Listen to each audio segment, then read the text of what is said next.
توی ازدری یا باغچری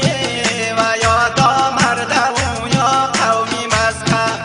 اگر توی ازدری یا باغچری و یا دا مردم یا قومی مسکن خدایم و خدایم و خدایم دیری هیچ کس نمیسوزه برایم خدایم و خدایم و خدایم دیری هیچ کس نمیسوزه برایم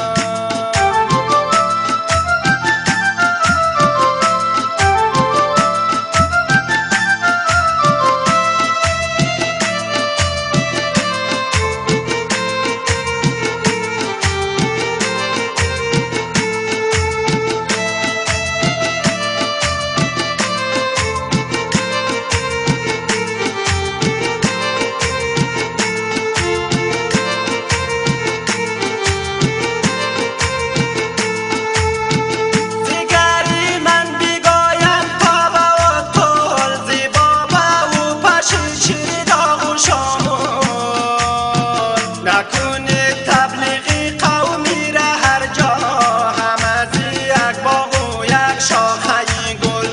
نکنه تبلیغی قومی را هر جا هم از یک باغ و یک شاخه گل خدایم و خدایم و خدایم دیدی هیچ کس نمیسوزه برایم خدایم و خدایم و خدایم دیدی هیچ کس نمیسوزه برایم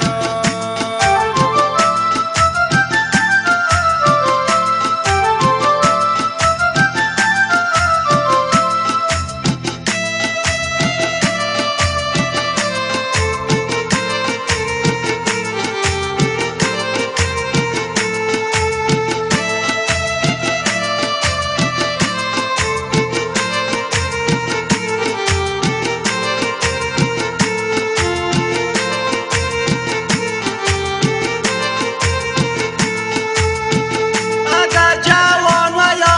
آجه و باکول همه هستین به مثل خط سنبول